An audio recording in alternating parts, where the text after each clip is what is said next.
Ready? Good morning to everyone here and those who may be viewing this press conference on different platforms. I'd like to thank you all for attending this press conference. This was announced yesterday afternoon as I felt we cannot continue with the uncertainty and the lack of transparency surrounding a large number of JPS bills issued within the last week. So I'm going to be touching on a number of subjects to do with JPS this morning and to give the ministries and the government's perspective, and most importantly, last but not least, to indicate what has come out of the discussions between the Prime Minister and myself and the President of the JPS, the new President, I should say, who took office on the 1st of August, Mr. Hugh Grant, in the middle of the recovery efforts. So the first is the JPS billing issues, a very vexing issue for thousands, if not tens of thousands, of customers who received their bills recently. Following the many legitimate concerns raised by Jamaicans across all 14 parishes regarding estimated and actual bills received from JPS for the July-August billing period, the Permanent Secretary of the Ministry of Science, Energy and Telecommunications and Technology and Transport and I decided it was imperative that we host this press conference to have some matters properly aired and presented to the wider public in the interest of transparency and accountability. First, I wish to address some statements being made in the public regarding these bills and the reasons for the bills, the communications with the government, and the facts surrounding both. On Monday, the 19th of August, 2024, Ms. Winsome Callum, JPS Director of Corporate Communications, stated during an interview with Nationwide that the Jamaica Public Service advised key stakeholders that there would be an increase in the bills for customers. I have done my own research and I have spoken to many, and I am of the opinion that Ms. Winsome Callum did not intentionally give information that was not accurate or anything untoward. I therefore take it as it is, and we will put that matter to rest. My position is that it was unintentional. A letter was sent to JPS, from JPS to the Ministry of Finance dated July 1st, 2024, regarding 3 facilities: the South Jamaica Power Company, the JPS Borg 114 megawatt combined cycle power plant in Montego Bay, and the New Fortress Energy Jamalco Power Plant. Please note that this letter was not sent to the OUR, neither was it sent to the Permanent Secretary of the Energy Ministry, nor to me as Minister with responsibility for energy. So I'd like to make that categorically clear to clear the air and the confusion that the Ministry, the OUR, the Permanent Secretary, and the Minister was not aware of the letter that was sent. It was neither copied to us, it was a straight letter to the Ministry of Finance, which I do find in itself odd. The LNG versus ADO. The letter stated that these plants would have been affected by the relocation of the New Fortress Energy's floating storage and gasification unit ahead of the passage of Beryl. The relocation to avoid the storm damage, the FSRU was decommissioned on July 1st, 2024 at approximately 1 p.m.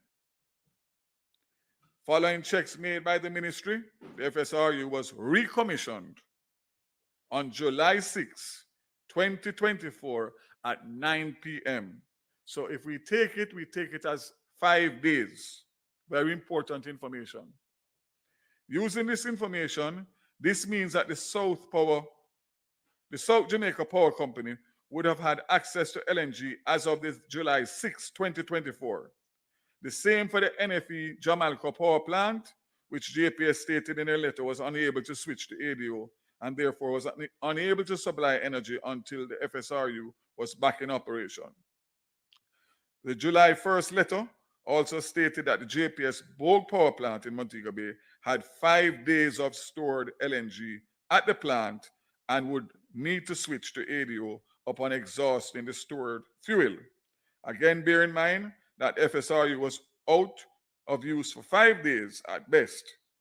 The only plant that would have used ADO would have been the South Jamaica Power Company for a period of 5 days at a worst case. This raises several questions that JPS and the OUR must now take into consideration and provide responses to the government and the people of Jamaica. Please note that despite the FSRU being out of commission for 5 days and the JPS was granted a 91% reduction on special consumption tax for fuel for the entire month of July as it relates to ADO. The government is therefore interested in knowing how much ADO was used over the period for which the FRSU was relocated. Our in-house calculations have revealed that there are discrepancies with the calculations being represented in the several JPS bills. Our worst case scenario calculations suggest that a 6% increase in electricity bills would be expected. This is not represented in the bills that are being issued to customers. JPS has stated that 2 factors have accounted for the increased bills being received by their customers: fuel cost and exchange rate. The average increase in the fuel rate on electricity bills between April 24 and July 24 was $1.28 per kilowatt hour. The increase in the fuel rate on electricity bills for August 24 is $7.83 per kilowatt hour. The fuel rate increased by 32% between July and August, up from an average increase of 4% between April and July. Again, bearing in mind that JPS did not have access to LNG for 5 days of the current billing cycle. To quote the July 1st letter again, JPS indicated that they would have to switch to more expensive ADO fuel with LNG, which was made available again. One plant had 5 days storage of LNG, one plant could not use ADO, and another plant had to switch to ADO until LNG was available again. LNG was made available from July 6, as I said before, at 9 p.m. For this reason, I reject the assertion given by JPS that the cost of ADO fuel is the reason for the increased bills being sent to Jamaicans. And I urge them to recalculate. I urge JPS to recalculate and recalculate and recalculate and get it right. I'll now move to the billing exchange rate. The billing exchange rate moved from 0.8% or $1.23 between July and August 2024. Month over month, this is not the largest increase for the April to August period. In May 2024, the billing exchange rate jumped from $2.23 or 14%. In other words, the month-to-month impact of the exchange rate is not as severe as JPS is attempting to have customers believe, and therefore would not have such a dramatic impact on their current bills when compared to their previous bills. Given that this 32% increase in the fuel rate was unprecedented, it raised concerns for me as minister as to why the OUR did not investigate the cause for such an anomaly in the fuel rate provided by JPS, bearing in mind that no information has been provided to suggest that JPS had to operate using ADO for fuel for a prolonged period of time, given that the supply was disrupted for 5 days, and that based on communications from JPS, only one plant would have been utilizing ADO for the period of disruption. These are questions that must be addressed and factors that raise great concern for me as minister and for the government, and of course all well-thinking Jamaicans, regarding the billing practices of the JPS and the level of oversight being provided by OUR to protect customers. I have subsequently written to the president of JPS this morning with a letter with 8 questions that I have asked to be answered to allow us to continue a deep dive in relation to this billing saga. I'm not sure if you have the letter to put up on the screen. Huh? Are you looking for ways to increase employee retention and create a culture of excellence? 60% of CEOs say upskilling programs positively impact their company culture. We leverage ISM's has a primary aim of reducing the exposure of JPS to damages inflicted on its transmission and distribution system by natural disasters in the absence of traditional insurance coverage from firms that specialize in this business. While one of the main objectives in the stated policy of the disaster fund is to minimize the financial impact on ratepayers since they have been required to pay higher rates in the aftermath of a natural disaster. The way the fund was designed, JPS may only claim on the fund for damages to its transmission and distribution system.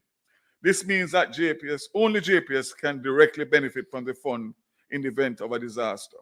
As Minister with responsibility for energy, I have a serious issue with the inequity of the fund in its current form. Remember that the fund up to the start of Beryl had in excess of $50 million US, for which my understanding, if I remember correct, PS, the JPS would have claimed or made a request for $7 million, for which they got $4.5 million US, which was to be or enable them to prepare for the hurricane, to get materials, equipment, etc., in the event of a hurricane. So it is imperative that we plan and protect the transmission and distribution system. But as evidenced by Beryl, one of the major factors following the passage of a natural disaster such as hurricane may unavoidably be the cost of fuel and the inability of the JPS to immediately commence the distribution of actual readings for bills and the inability of customers to immediately commence the payment of bills. Having considered this, I'll be making suggestions to the Cabinet that the government revisits the fund and its use and purpose in a way that will benefit both Jamaicans who contributed towards its $50 million balance, as well as maintaining its ability to provide safeguards in the absence of readily available insurance coverage for JPS. So what does that mean in simple terms? It simply means that the fund must have a component in it to assist the customers who are affected by the disaster to be able to get use of that fund to offset increased cost of fuel and other things that may come about, because as it stands now, only JPS is the major beneficiary. So in the discussions of what do we do based on this bill saga that we are faced with, one of the things that I suggested was, can we use the Emergency Development Fund to cushion the impact of these bills while JPS does what they can do? And that is a discussion that is currently taking place. But based on what I've read, it may not be possible. Let us move to the estimated bills. A separate issue must also be addressed is the ongoing practice of issuing estimated bills to consumers who have been without electricity since Beryl. The utility provider must have the compassion and the capacity to isolate these customers during this most unfortunate and prolonged inconvenience. It compounds the discomfort and the misery of these customers and adds to their many challenges to have them concerned with exorbitant bills. Irrespective of what the regulations of the existing license allows, this comes across to the JPS customers and Jamaicans across the island as uncaring and tone deaf. I know of one particular customer that had JPS power for 6 days out of the current billing cycles. All 6 days were prior to the passage of Hurricane Beryl. Beryl, as they did not get re-energized until 2 days after the end of the billing cycle. It was concerning to note that the customer was given a bill totaling approximately $108,000. This was a customer in St. Elizabeth, the most severely affected parish, and with one of the most severely affected communities. The government is resolute that the current situation cannot stand. I have made the position clear to the leadership of the JPS Co and will be making recommendations to the cabinet for changes to be made in respect to the regulator. Based on the circumstances, the government has been left with no choice but to pursue a special audit and investigation into JPS bills published in the aftermath of the hurricane. I will make this position known formally to the government-appointed members of the board and ensure that the facts are unearthed and presented to the public upon completion. As it relates to the JPS license, it is a fact that the current JPS license expires in June 2027. And in the normal course, we'd expect to begin negotiations 2 years prior to the expiration. The government is extremely concerned about the current license and the regulations surrounding it. We intend to ensure that in the future a regulatory framework is created, which is ultimately to benefit the people and customers of the JPS in Jamaica. As such, we are signaling early our intent to ensure a complete review of the regulatory framework to ensure that it is indeed accrues to the benefit of the people of Jamaica.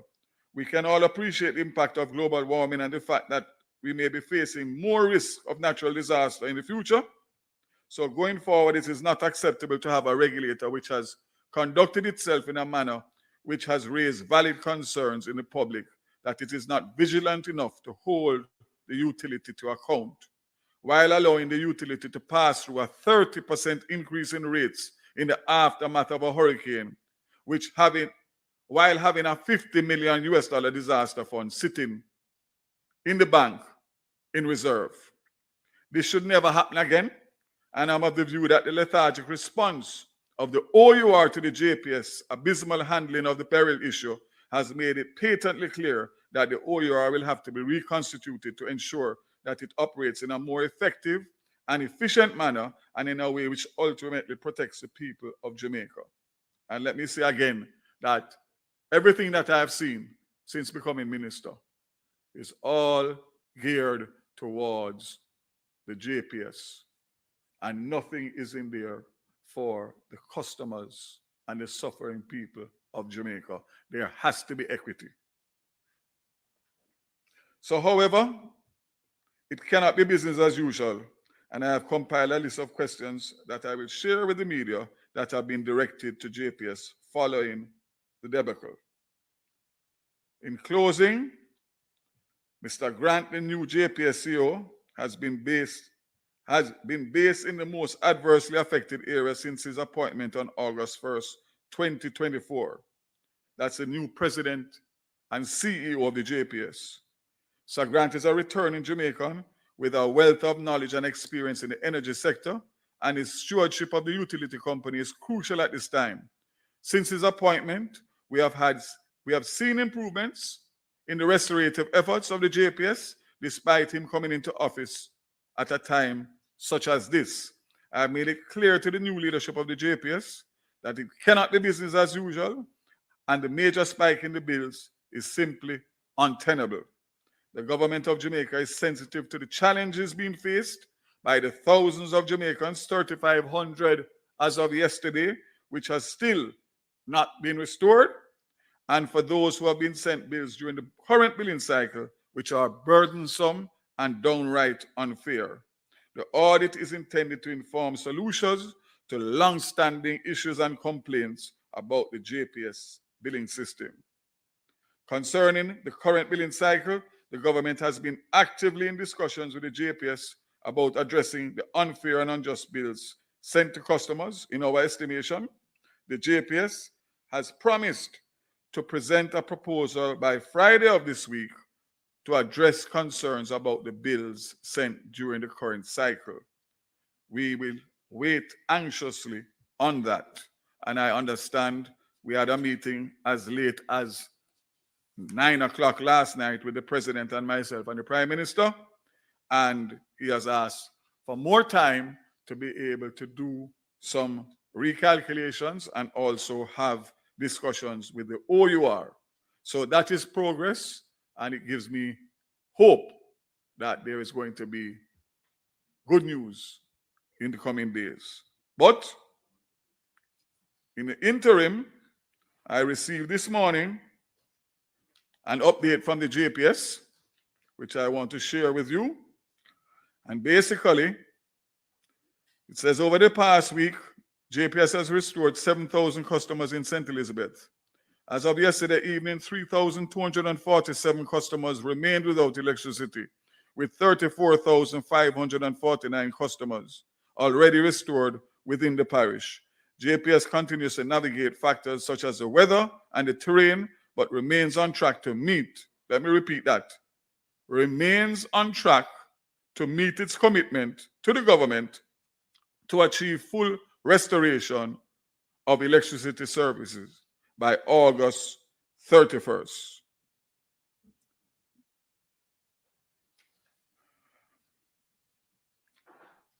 In the interim, based on my discussions and some concerns that I raised, JPS has suspended disconnections for the non-payment of bills just before the Hurricane Beryl impacted the island on July 3rd. In recognition of the challenges faced by many after the hurricane and the higher bills now being seen, JPS has extended the disconnection process from August 15th to September 15th. So it means that there will be no disconnections until September 15th, which is commendable based on the suffering of so many people, even those who have gotten back light and just simply can't pay the bills because they have been damaged so badly and their livelihoods have been affected. Also, again on my insistence, JPS will continue to facilitate flexible payment plans for persons who need more time to pay. Requests are being dealt with on a case-by-case basis, and customers can make requests for payment plans through JPS mobile app or by calling the customer care center, and of course, keeping the ministry in the loop to track that. What is it, JPS? What? What's the email address? JPS complaints at mset.gov.jm. JPS complaints. Complaints. Thank you, PS. JPS complaints with a S at mset.gov.jm, and also OUR complaints at mset.gov.jm. So we have set up two specific email accounts so that the ministry can track and see what's happening in relation to the customer to JPS discussions, and also the OUR, as OUR obviously is the regulator, and of course you may need to reach to them at some point if you're not getting any joy. So the third bit of good news is zero consumption for customers out of supply. While the JPS has a regulatory requirement to ensure customers are billed in a timely manner, it appreciates the frustration and experience by customers without supply who have received bills for the period that they are out.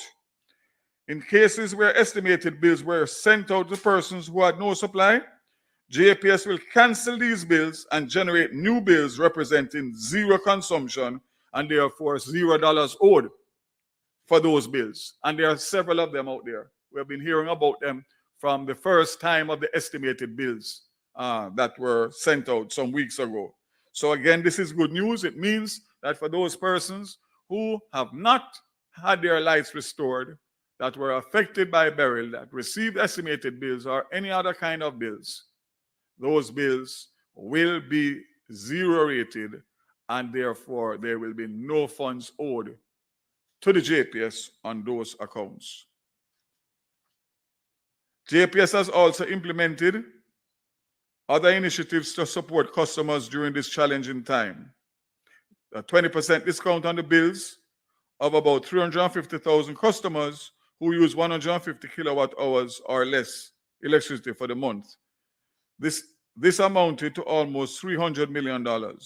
A one-off $1,500 credit for all active prepaid customers, discounted for approximately $25 million.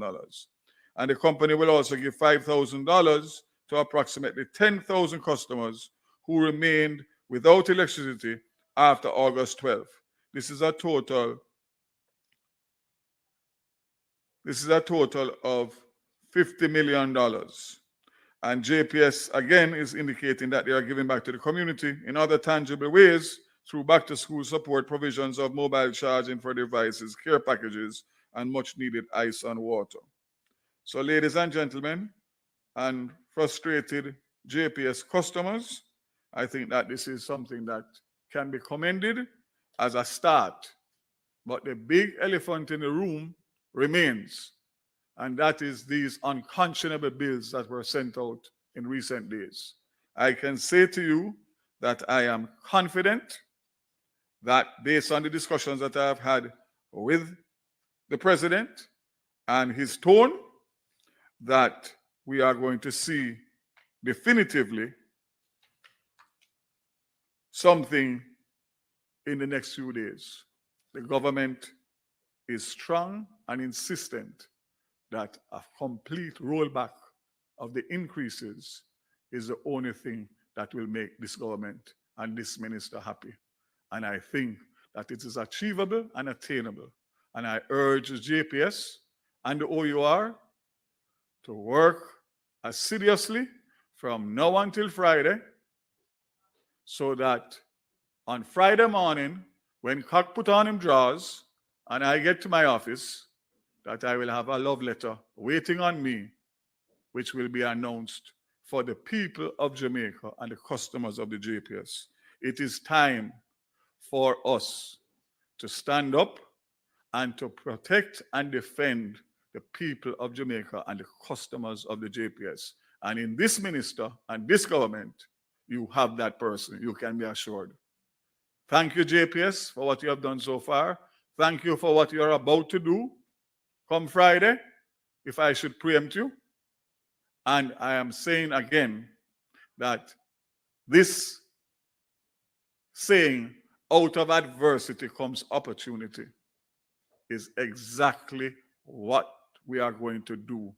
The adversity of this burial saga, we are going to make the amendments and get to the bottom of the billing, and also relook at the license and the regulatory framework that governs the license in relation to the OUR and the JPS, and how we transition when we are in normal times to a disaster, and what place and right does the government have at that point to step in and direct the ship. Because as I said, right now, I'm all bark and no bite. So can you imagine if I had bark and bite, where we will be this morning? So you have my assurance. And I want to close by thanking all the hard-working JPS and OUR staff who have been working assiduously, tirelessly to try and get restoration to the entire Jamaica. My positions taken are not taken against the staff. It is taken against the management, the people who make the decisions, the people who have the power to do things in a disaster at both the OUR and the JPS. And in this case, I don't believe that we have transitioned from normal times to disaster times 6 weeks after or 5 weeks after a disaster. I think we could have been much more proactive. And if we were much more proactive by moving into disaster mode, we would not be standing here today. We would have been fully restored. But it is what it is, and I look forward to the restoration on the 31st of August and look forward to continue discussions with the JPS and the OUR as to how we can protect the customers of the JPS and by extension, other utilities. Thank you very much. Thank you, Minister. At this time, we'll open the floor to questions. Good morning, everyone. Kelly Jo Williams, Television Jamaica. Minister, every time we have these sort of conversations, you hear complaints about persons saying that it's because JPS has a monopoly on the market in terms of the distribution and transmission of electricity in Jamaica. With JPS's license due to expire in 2027, why is the government so reluctant in opening up the market? And can we see this conversation happening in Parliament in terms of amending the license to allow for such competition? So we have the Electricity Act that we had our final meeting last week, which will now go to Parliament. And I think in that act, you will see quite a bit of fundamental changes as it relates to the Act of 2015. The big issue with the point you have raised about competition is whether or not the market is big enough for two players. And the fact of the matter is that is something that we are grappling with. But I do think that where we are today, based on the experiences that we have had, that discussion will come back on the table in the review that we are going to do, the in-depth review and audit that we are going to do, which will help us and inform us in our negotiations for the renewal or issuance of a new license. So it has a double effect. We will go in there well armed and well prepared, rather than just going into a negotiation, looking at the existing license and making some changes. And at the end of the day, we end up in a situation similar to where we are now, which means that the JPS customers are not protected sufficiently. So you will hear more on that for sure, based on the debate in Parliament on the Electricity Act, and of course, obviously, the audit and review of the current JPS license and the billing. Thank you. Hello, good morning. Trisha Gay Kelly from CVM. Just want to know, is the government at liberty or in a position to impose penalties on the JPS if it is not satisfied at the end of the day? No, OUR. And the OUR's position, which I'm not in agreement, is that they are not prepared to start anything until such time as restoration is completed, and then they will do a post-mortem in relation to all that happened in relation to JPS's actions or inactions for restoration. From my vantage point, you only do post-mortems when you're dead. So I'm not quite sure what a post-mortem will do after the fact. And that's the point I made earlier, that you need to get involved and get sure and oversight in relation to the recovery effort and use the powers that you have as a regulator to impose sanctions and fines as you go along, because the fact is that JPS has missed every deadline. So what has happened to make them more efficient and treat the matter with more urgency? But again, the OUR was set up to be an independent regulator to kind of give government and the JPS somebody in between. But I do believe strongly that when disasters come, that everything should fall and allow the government to take charge in relation to the restoration efforts of whatever the situation may occur at the time. Good morning, Kimon Francis from the Gleaner. Minister, you stated that the government is basically deeply concerned how long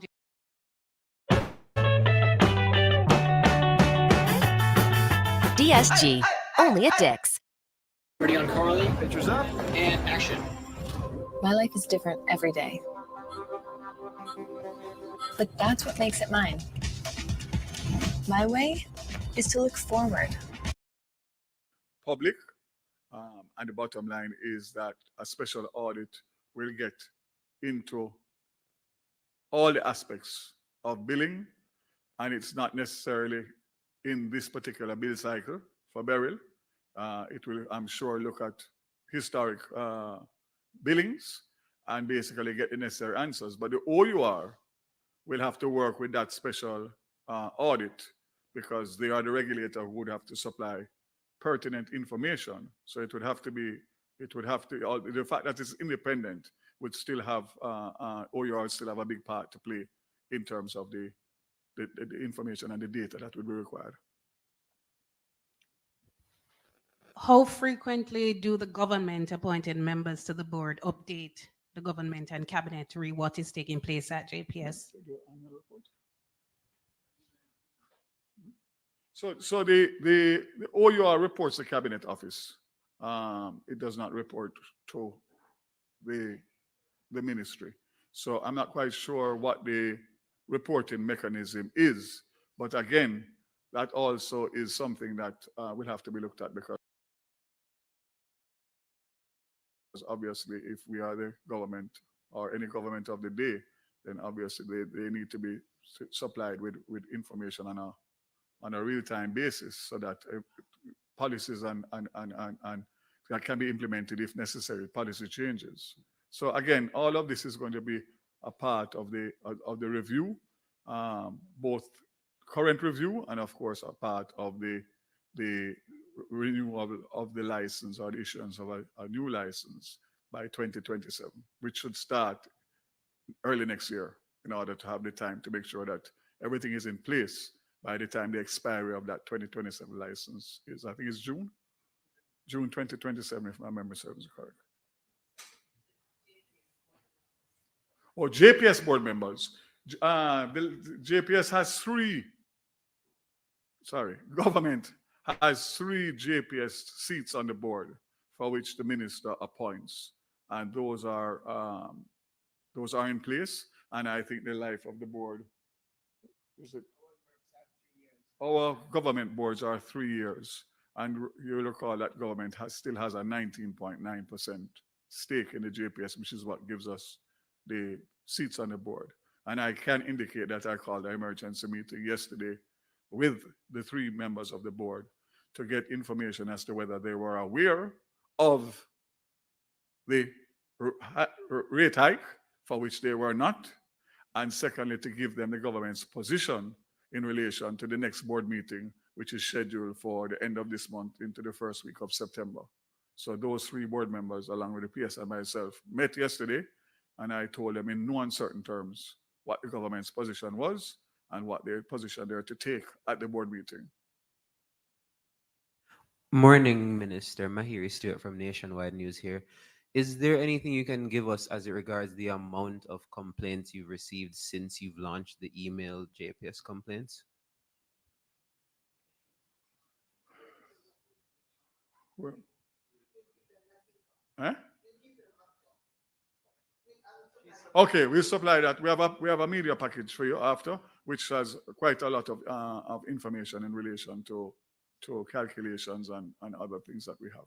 But yes, I would expect the last time that I did something on social media, it was inundated, and I expect no different this morning. We launched it yesterday afternoon, about 3 o'clock, about 300.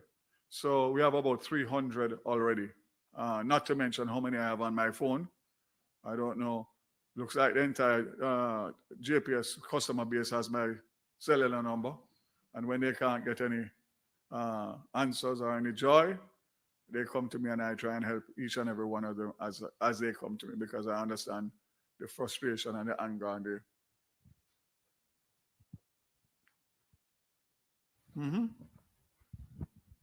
the most question you ever get at a press conference. Regarding the estimated bills, is there a criteria for customers who are eligible? So is it only for those who are still without electricity but have received estimated bills, or is it for customers, for everybody who received bills? So my understanding based on what I read is that it would be for those who would have got estimated bills while having no power, and in relation to those who have gotten bills and have issues in terms of how to pay the bills, that they are allowing for a compassionate payment plan, which I insisted on because I can fully understand that there are some people that would love to pay the bill, but they just don't have it. So I'm watching to see how that plays out because they say it's a case by case, but there's going to be a lot of cases. So I need to see how that pans out in terms of that everybody who has an issue and can demonstrate that they have an issue is treated justly and fairly. Another question, Minister. You were speaking earlier about the EDF, the fund, the disaster fund, and problems you're having with the inequity of it. We know that JPS is putting things in place to ensure that people specifically in St. Elizabeth get the $5,000 discount, and that's going to be spread amongst the customers, and it's going to total, I believe you said, up to $50 million. Is it that there's legislation that prevents them from using the fund to do things of that manner? You have a document here that says the Office of Utilities Regulation, Electricity Disaster Fund, Rules of Procedure for Operations and Administration, Notice of Proposed Rulemaking. This was dated September 2007. It is 47 pages long, and it has nothing in here for the customer. And the bottom line is it's flawed on that basis because it cannot be that the customers is who fund this fund. The JPS customers, and every bill that you get, there is something that comes out of it to go towards this fund. And at the end of the day, the only person that can draw on this fund is the monopoly. So I don't get it. So this, as I said, this document here will have to be revised in the overall review because I have already made a suggestion that part of this fund should be used to cushion the JPS customers, not specifically to the saga with this particular bill increase, but sustained to allow you to get back on your feet for those who are needy. So yes, but it is what it is. This is it. As of right now, this is it. I'm quite surprised that September 2007, and this is what I got. So I'm not quite sure if it has been reviewed, but I would expect. Well, I would expect that after 17 years, you would have learned a few things in relation to, because this wouldn't be the first. This would not be the first disaster. We have had Ivan. We have had several. So again, this is a fundamental issue in relation to equity. And I just don't understand how you can take customers' money and at the end of the day in a disaster when they are the affected persons along with the JPS, that there's nothing of significance or substance that you can lawfully do based on the. So again, it's on my radar. Trust me, on my radar. I hope I have enough time to complete it, and I hope I have enough time after next year to continue the work. Kimon, again, what's the value of the ADO concessions given to JPS? 400 and round figures between 430 and 450 million. I have it here. I came well armed this morning for it. Where is it? Where is it?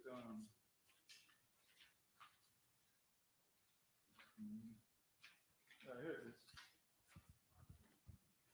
The SET exemption of the waiver is $348,396,077.27, and the ad valorem exemption is $48,004,678.61. So that's about 400 million, huh? Little under 400 million. So again,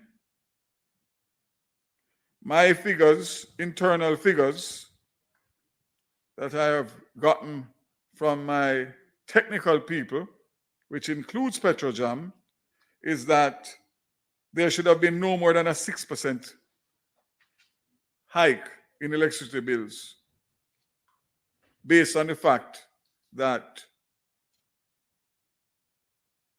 the LNG was only out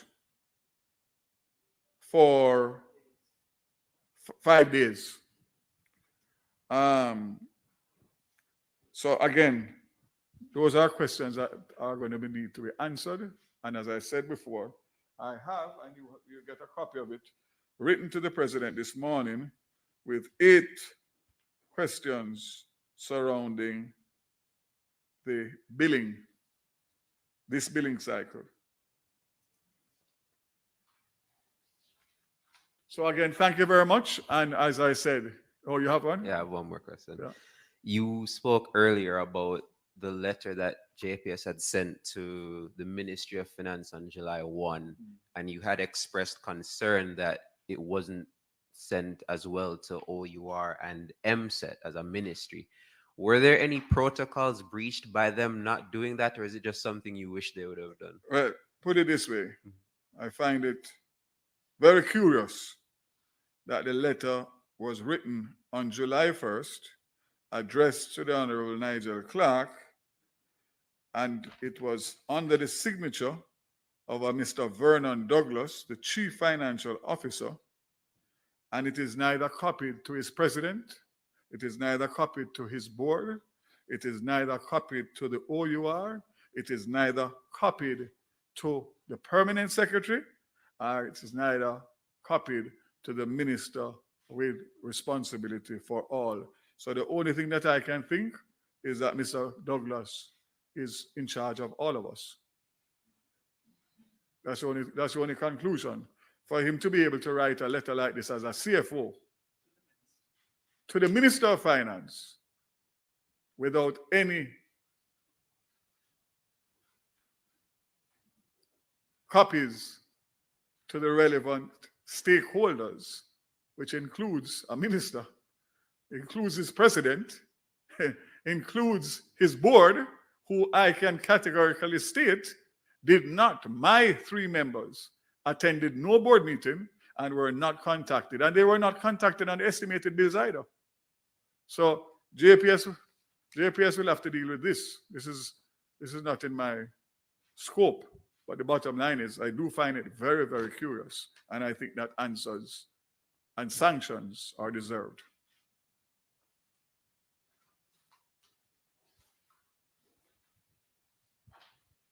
Look forward to Friday. I wish I could go to sleep and wake up and it was Friday. I wake up, but we have tomorrow and then Friday. But Friday is D-Day in relation to trying to bring this matter to an amicable solution and settlement. And hopefully we will never have to go back here again. Thank you very much.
Tired of shirts that don't keep you cool?